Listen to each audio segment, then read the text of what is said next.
Good morning, Bulldogs. Please stand for your morning ceremony.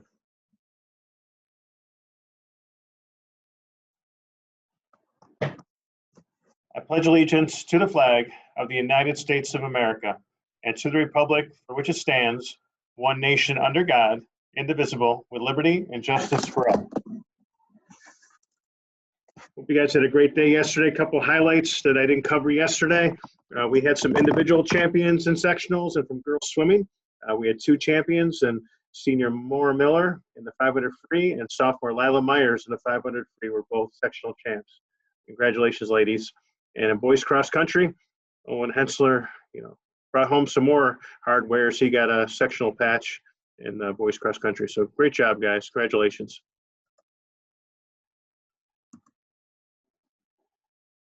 Remote day, we're on the same schedule we were yesterday, and things went really well yesterday. I got great feedback from not only teachers, but students and parents. That's good to hear. One question that came up, people asked, what are the Y's and the Z's? If you don't know what the Y's and Z's are, they probably don't pertain to you. But some of the 80-minute periods, all the 80-minute periods are split into 40-minute periods. So on a normal day, and on these days, the 40-minute periods would be split into 20-minute periods. And these Y's and Z's are for classes that meet for half a period. We have many study halls. There are some art classes, some music classes, some PE classes that meet for half a period. So if you have one of those classes, you would probably already know what those Y's and Z's mean, and you would meet for 20 minutes on these days. So good question. Another exercise is today on gratitude, going along with our Thanksgiving theme.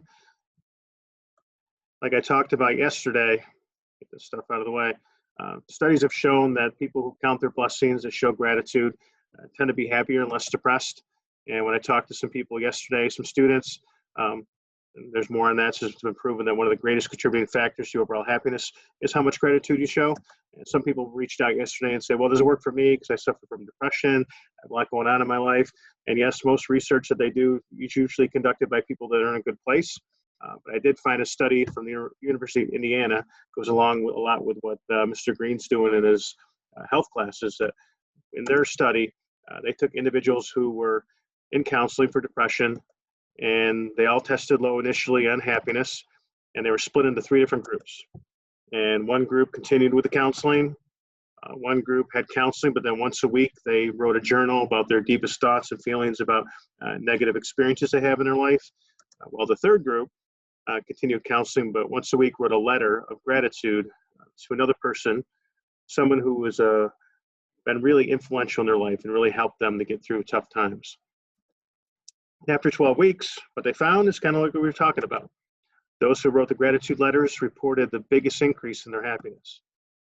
And actually, those who, not only in that group did they get the most increase, but in that group of people who wrote the gratitude letters, the ones that used the least number of negative words, not necessarily the most positive words, but the ones that used the least number of negative words in their writing, when they were writing the gratitude letters, actually had the greatest increase in happiness. So that's interesting when you think about the negative things we bring into our life. When we focus on the negative, even when we're writing something positive, that still has a little effect on how much we're being swayed in that direction. And they said that those who shared the letters of gratitude with the other person had the most increase in happiness. So that was interesting too. So yeah, it works for all of us. The most successful people routinely express gratitude. So if you really want to be happy this holiday season, turn off the news, get off the social media, put down the Xbox controller, and write a letter to your person, the one that's influenced you the most and helped you get through the tough times. And share it with them, and you'll be in a good place. Here's today's quote. The grateful mind is constantly fixed upon the best, therefore it will receive the best. That's from Wallace Wattles. Have a happy Thanksgiving, Bulldogs. We'll see you next week.